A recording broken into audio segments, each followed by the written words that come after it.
सभी ने VR demos देखे होंगे, गेम्स खेले होंगे, इनफैक्ट वेब ब्राउजिंग भी करी होगी, बट तुम में से हार्डली कोई जानता है कि एक्चुअली में ये कंप्यूटर चलता कैसे है। इलेक्ट्रिसिटी से कैसे कंप्यूटर चल जाता है, इसके अंदर का सर्किट कैलकुलेट करने से लेके VR वर्ल्ड तक हमें दिखा देता है कैसे, और लास्ट में कैसे सॉफ्टवेयर और हार्डवेयर मिलके ये पूरा एक्सपीरियंस कंप्लीट करते हैं।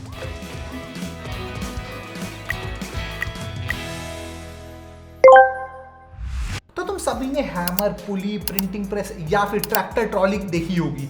उन सभी का काम ये था कि इंसानों का मैनुअल वर्क कम करना। तब कुछ लोगों ने सोचा क्यों ना एक ऐसी मशीन बनाई जाए जो इंसानों के मेंटल वर्क को भी कम करे, जैसे कि कैलकुलेशंस हो गई या फिर स्टार्स को गिनना हो गया। सो मिट्टी और लोड को मैनिपुलेट करने की बजाय इस मशीन का काम था तुम्हारा इंफॉर्मेशन को मैनिपुलेट करना। तो what makes a computer computer? इसके 4 पार्ट हैं प्राइमरीली। पहला इनपुट लेना, दूसरा उसको स्टोर करना, तीसरा उसको प्रोसेस करना, और चौथा एक आउटपुट देना। अब पुराने जो कंप्यूटर होते थे ना, वो ज्यादातर लकड़ी से, मेटल से बनते थे, जिसमें मैकेनिकल लीवर और गियर हुआ करते थे। और 20वीं शताब्दी आते आते हम लोग यूज करने लग गए इलेक्ट्रॉनिक कंपोनेंट्स। अब ये जो अर्ली कंप्यूटर होते थे काफी बड़े होते थे, बड़े से रूम में रखे जाते थे और काफी स्लो भी होते थे। इनफैक्ट एक बेसिक मैथ प्रॉब्लम सॉल्व करने में ये काफी टाइम लगा देते थे। बट नंबर मैनिपुलेशन तो तब था। आज हम फोटो, वीडियो, टेक्स्ट सब कुछ इस पे मैनिपुलेट कर सकते हैं।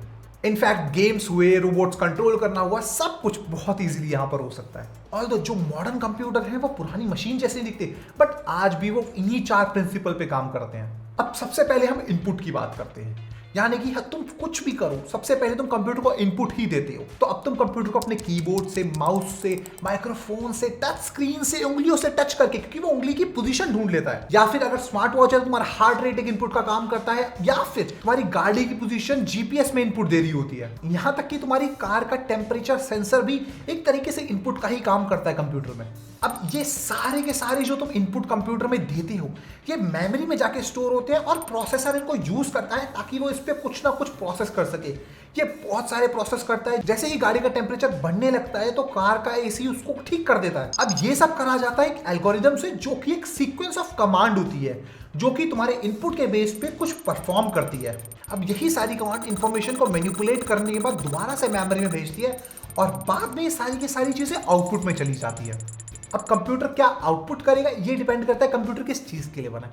अगर तुम्हारा डेली बेसिस का कंप्यूटर है, मोबाइल फोन है, तो वो तुम्हें टेक्स्ट, इमेजेस या वीडियोस दिखाएगा। अगर स्पीकर है तो वो तुम्हें साउंड भी दे सकता है, या फिर गेम्स लो या फिर वीआर लो, सब कुछ आउटपुट डिवाइस पे वेरी करता है। इनफैक्ट ये आउटपुट में ऐसे सिग्नल्स भी हो सकते हैं जिससे तुम किसी रोबोट को कंट्रोल कर सकते हो। और अगर तुम ये आउटपुट इंटरनेट पे भेजोगे तो एक चीज का आउटपुट दूसरे के लिए इनपुट भी बन जाता है। अब इसका फायदा ये, यहाँ से तुमने बटन क्लिक करा और वहां पर एज एन आउटपुट मेरा बल्ब चालू हो गया।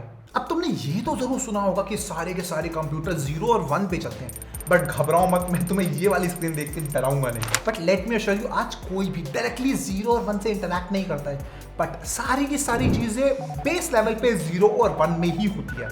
अब पूरे कंप्यूटर को तुम एक तरीके से इलेक्ट्रिक मशीन ही समझ सकते, एंड ये इलेक्ट्रिसिटी कैसे मूव करती है, इससे चलता है तुम्हारा पूरा कंप्यूटर। अब ऐसे समझो कि यहाँ पर ना एक वायर है।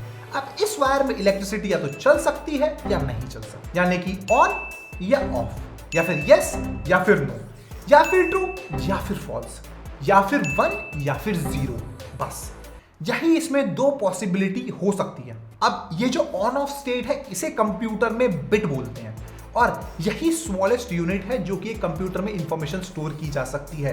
अब ज्यादा वायर यानी कि ज्यादा बिट्स, और ज्यादा बिट्स यानी कि ज्यादा रिप्रेजेंटेशन, यानी कि तुम और ज्यादा कॉम्प्लेक्स नंबर यहां पे स्टोर कर सकते हो। अब ये एक्चुअली में कैसे वर्क करता है, इसके लिए तुम्हें समझना पड़ेगा बाइनरी नंबर सिस्टम। अब तुम और हम यूज करते हैं डेसिमल नंबर सिस्टम, यानी कि 0 से 9 तक, बट कंप्यूटर यूज करता है बाइनरी नंबर सिस्टम, यानी कि 0 से लेकर 1 तक। एंड घबराओ मत, इससे भी हम वो सारी चीजें कर सकते हैं जो कि हमारे नंबर से कर सकते हैं। अब डेसिमल नंबर सिस्टम में सारी चीजें 10 के ऑर्डर में चलती हैं, जैसे कि फर्स्ट पोजीशन होगी, ये सेकंड, और ये थर्ड, और ये फोर्थ। अब अगर हम इसी चीज को बाइनरी सिस्टम में लिखें तो यहाँ पर सारी चीजें 2 के सिस्टम में चलती हैं। तो ये फर्स्ट पोजीशन होगी, और ये सेकंड होगी, और ये थर्ड होगी, और ये फोर्थ होगी। तो यहाँ पर जो 1001 है उसको हम डेसिमल में लिखते हैं फिलहाल 9। अब इसको कैलकुलेट करने का बहुत ही सिंपल तरीका है, 1 को 8 से मल्टीप्लाई करो, 0 को 4 से करो, 0 को 2 से करो और फिर 1 को 1 से करो। अब जो रिजल्ट आएगा वो होगा तुम्हारा 9।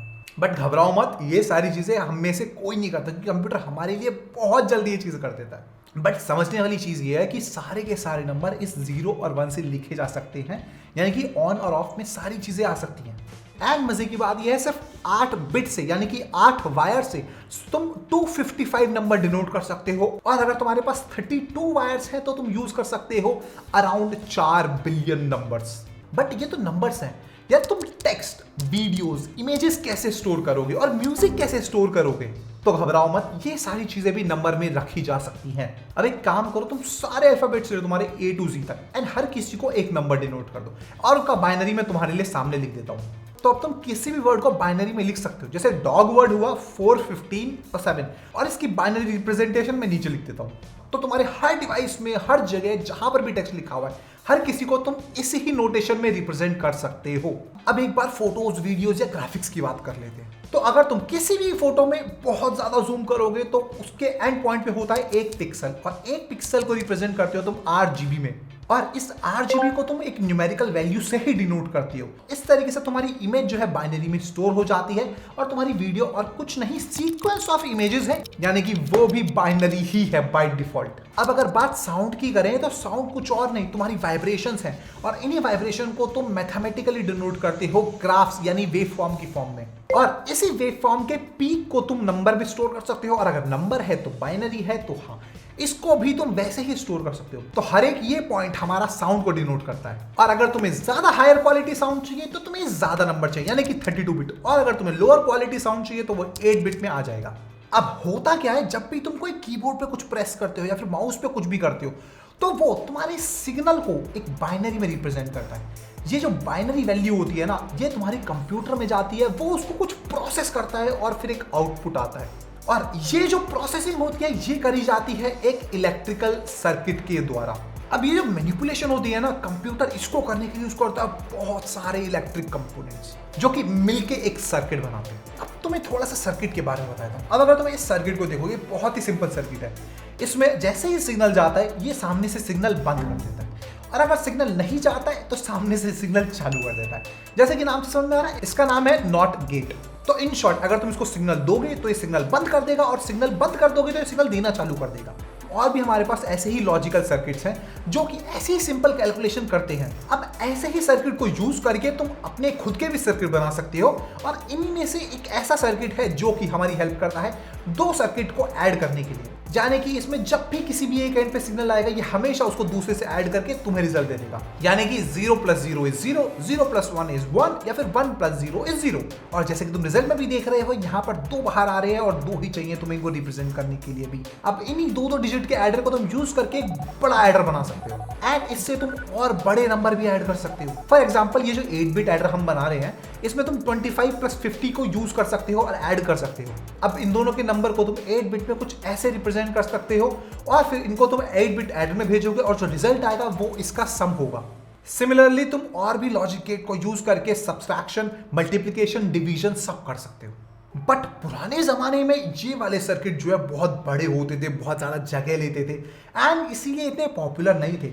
बट तुम्हारे इंटीग्रेटेड सर्किट जब से आए हैं तब से ये बहुत ज्यादा फास्ट हो गए हैं, एंड क्योंकि इतनी फास्ट हो गए हैं और इतने स्मॉल हो गए हैं, ये एक उंगली पे आ जाते हैं और पता नहीं कितनी सारी कैलकुलेशन कर देते हैं। और मजे की बात ये है, ये जो सर्किट है ये जितना छोटा होगा उतनी ही जल्दी परफॉर्म करेगा। इसीलिए तुम सुनते हो कि इंटेल की 3 नैनोमीटर की चिप है या 5 नैनोमीटर की चिप है, या फिर ये 1 नैनोमीटर पे जा रहे हैं। मतलब जितना छोटा नंबर उतना सर्किट फास्ट, यानी कि उतना जल्दी ये काम हमारे लिए करेगा। एंड क्योंकि इलेक्ट्रिसिटी स्पीड ऑफ लाइट से जाती है तो billions of circuit, billions of transaction करते हैं, एंड बहुत ज्यादा कैलकुलेशन हमें करके देते हैं। अब अगर तुम कभी भी वीडियो देखो, गेम्स देखो या कुछ भी देखो, हमेशा याद रखना कि इसमें बैकएंड पे बहुत सारे 0 और 1 है जो कि मैनिपुलेट हो रहे हैं ताकि तुम्हें ऐसा आउटकम आ पाए। तो अब तुम्हें सीपीयू कैसे वर्क करता है वो तो समझ में आ गया होगा। तो अब पीछे चलते हैं और थोड़ी बड़ी पिक्चर देखते हैं। यहाँ पर होता क्या है, तुम्हारा इनपुट होता है, तुम्हारा मेमोरी और प्रोसेसर होता है, और तुम्हारा आउटपुट होता है। फॉर एग्जांपल, जब भी तुम कीबोर्ड पे एक बटन प्रेस करते हो तो कीबोर्ड उसको एक इलेक्ट्रिक सिग्नल में बदल देता है। अब ये सिग्नल मेमोरी में जाता है और मेमोरी से प्रोसेसर में जाता है। प्रोसेसर इस पे कंप्यूटेशन परफॉर्म करता है और देखता है कि ये बी है। उस बी से वो उसके पिक्सल्स कैलकुलेट करता है और कलर कैलकुलेट करता है कौन सा उसको दिखाना है, और फिर मेमोरी में जाके वो सेम डिजाइन कॉपी होके खड़ा होता है। फिर सीपीयू उसको इंस्ट्रक्ट करता है कि भाई यहाँ नहीं, तुम्हें आउटपुट में जाना है या कि तुम्हें डिस्प्ले में जाना है। फिर वो सारी चीजें वो धीरे धीरे डिस्प्ले में बनाता है एंड तुम्हारा बी जो कीबोर्ड से शुरू हुआ था वो डिस्प्ले में आ जाता है। एंड ये चीज बहुत इंस्टेंटेनियसली होती है, बट एक्चुअली में यहाँ पर बहुत सारी कंप्यूटर परफॉर्म करता है। और भूलना मत, तुम्हारी एक लाइन दिखाने के लिए कंप्यूटर हजारों इंस्ट्रक्शन ऐसे ही बहुत जल्दी रन करता है। बट ये मत सोचना सिर्फ आउटपुट में तुम्हारा स्क्रीन ही होता है। आउटपुट डिवाइसेस बहुत तरीके के होते हैं। यहाँ पर तुम्हारा मॉनिटर तो है ही, साथ में तुम्हारा स्पीकर एक आउटपुट डिवाइस है, तुम्हारा 3D प्रिंटर एक आउटपुट डिवाइस है, तुम्हारा नॉर्मल प्रिंटर एक आउटपुट डिवाइस है, तुम्हारी विंडशील्ड्स, तुम्हारी बहुत सारी इलेक्ट्रॉनिक चीजें जो तुम घर में ऑपरेट करते हो वो सारे के सारे एक तरीके से आउटपुट डिवाइस का ही काम करते हैं। बट जैसे जैसे कंप्यूटर की स्पीड फास्ट होती जा रही है वैसे वैसे हमारा वर्कलोड भी बढ़ता जा रहा है। एंड इस वर्कलोड को मैनेज करने के लिए आता है सॉफ्टवेयर, जो कि बहुत सारी चीजों में हेल्प करता है। अब सॉफ्टवेयर भी बिना सीपीयू के कुछ नहीं है, क्योंकि सीपीयू एक्चुअली में कॉम्बिनेशन ऑफ सर्किट्स है। इसमें कुछ सर्किट तो कुछ ऐड और सब्ट्रैक्ट या फिर अर्थमेटिक ऑपरेशन करते हैं, कुछ डेटा लेते हैं और कुछ देते हैं। सीपीयू को पता है कि कौन सा काम किस सर्किट से करवाना है एंड यहीं पर सारा राज छुपा हुआ है। फॉर एग्जाम्पल, अगर तुम सीपीयू को बोलते हो 2 + 5 तो वो उसकी अर्थमेटिक ऑपरेशन के पास जाता है जो कि इसको ऐड करता है, और फिर वो दूसरे सर्किट के पास जाता है जो कि उसको बोलता है स्टोर करने के लिए, और फिर वो दोबारा से मेमोरी में आके स्टोर हो जाता है। और भूलना मत, ये सारी चीजें अगेन बाइनरी में ही हो रही होती है। तो इन शॉर्ट ये जो बाइनरी की कमांड्स है ना, ये सारी की सारी स्टोर मेमोरी में होती हैं और सीपीयू को जाती हैं, और सीपीयू इन सारी कमांड्स को एग्जीक्यूट करता है लाइन बाय लाइन, या फिर कभी कभी आगे पीछे भी कर देता है। तो बाइनरी कोड जो होता है बेसिक फॉर्म होता है किसी भी कोडिंग का, एंड सारी की सारी कमांड लास्ट में इसी रूप में एग्जीक्यूट होती है। बट अगर हम इसमें लिखने लग गए, यानी कि 0 और 1 में कोडिंग करने लग गए, तो भाई हमेशा जिंदगी भर हो जाएगी, लेकिन हम कोड नहीं लिख पाएंगे। अब आजकल की जो कमांड्स होती हैं वो ज्यादातर इंग्लिश टाइप दिखती हैं, जिनको हम भी समझ सकते हैं, और ये बाद में ऑटोमेटिकली एक और प्रोग्राम होता है जो कि इसको बाइनरी कोड में कन्वर्ट कर देता है। यानी कि अगर तुम्हें सिर्फ एक रेक्टेंगल ड्रॉ करना है ना स्क्रीन पे, एक छोटी सी कमांड है उसको रन करो और तुम रेक्टेंगल ड्रॉ कर लोगे। अब ये जो हाई लेवल कमांड है इसको तुम कन्वर्ट करते हो 0 और 1 में, और वो भी छोटी मोटी नहीं, हजारों पन्नों की 0 और 1 बन जाती है ये। बट कैसे सीपीयू को पता चलता है उसको क्या चीज करनी है? क्योंकि तुम गेम्स भी खेलती हो, गाने भी सुनते हो और इंटरनेट भी देख लेते हो, या फिर बहुत सारी चीजें एक टाइम पे भी करते हो। वेल, इसका आंसर छुपा हुआ है तुम्हारे ऑपरेटिंग सिस्टम में।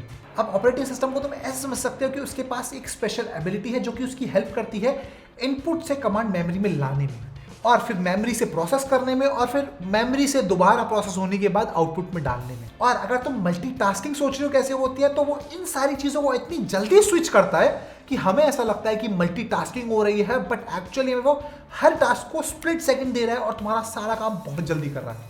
तो इन शॉर्ट ये सॉफ्टवेयर्स होते हैं, ये सारे के सारे कुछ नहीं, तुम्हारे बाइनरी के कोड होते हैं, और यही कोड और कुछ नहीं तुम्हारे इलेक्ट्रिकल सिग्नल्स का इनपुट होते हैं कि उनको किस टाइम पे क्या करना है। तो यही कुछ बिजली के तार होते हैं जो बहुत सालों की रिसर्च और पैसे के बाद हमारे हाथों में एज अ फोन या फिर एज अ कंप्यूटर शो हो जाते हैं।